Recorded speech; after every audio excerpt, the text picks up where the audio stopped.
Everybody, it's Reenee, and I hope that no matter where in the world you're watching this from, you are keeping well at these times. I know that it's a very vulnerable time right now, and things are just unfolding so dramatically and rapidly, and no one really knows what's coming next, and that means that this can be a time of high uncertainty and fear can really take root. So I wanted to make a video for all of you that just talks about how to maintain a healthy mindset during a pandemic. So before I start, remember, do subscribe to my YouTube channel and hit the bell to be notified every time I post a video. What are my 3 ways to maintain a healthy mindset during this COVID pandemic? Number 1 is nature. I am right now turning and looking towards nature for a sense of abundance and a sense of security. And she's kind of progressing. In fact, she's kind of thriving right now with everything that's going on. Observing the fact that she went through a cold, quiet winter. Things were dead. Nothing was going on. It looked like nothing was happening. And yet spring still arrives. So take solace in that fact.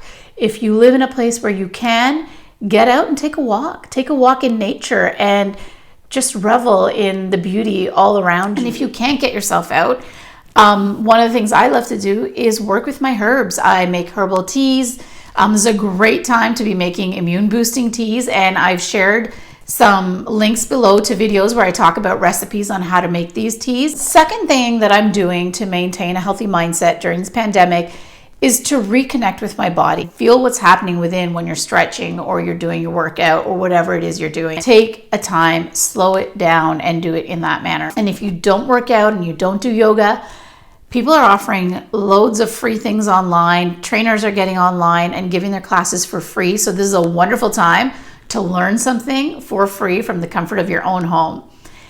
The other thing I'm going to recommend, because I'm a little bit biased, is Bollywood dance. Dance is an amazing way to connect with your body, connect with yourself emotionally, mentally, spiritually, everything. I do offer free Bollywood dance tutorials, and I've included that link in the description below as well.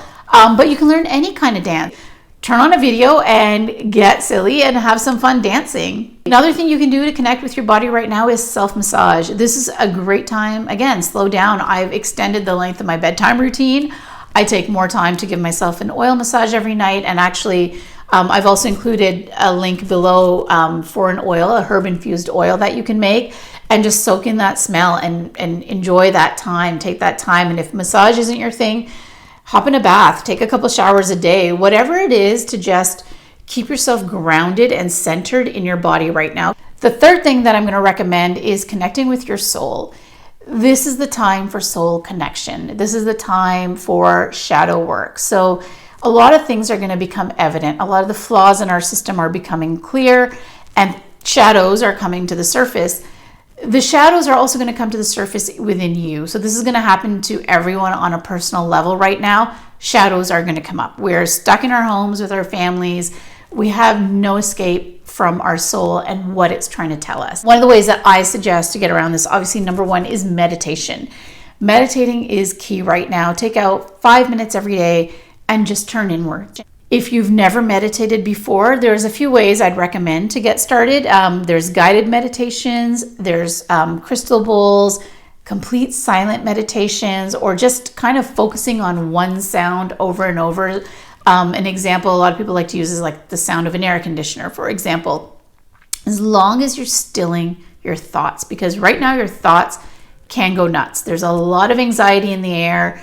It's in the energy. You can just feel people's fear and anxiety. If you're an empath, you're going to soak that in. So this is the time to shut down your mind so that you can protect yourself from soaking in that energy. If meditation isn't something that comes easy to you, the other thing I'd suggest is journaling.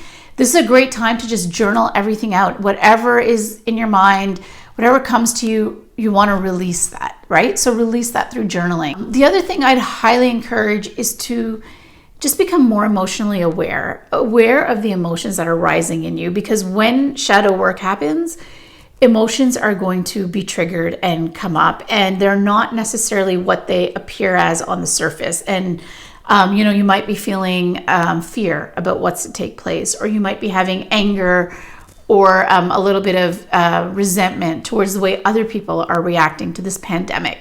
I encourage you to become observational. Don't judge it.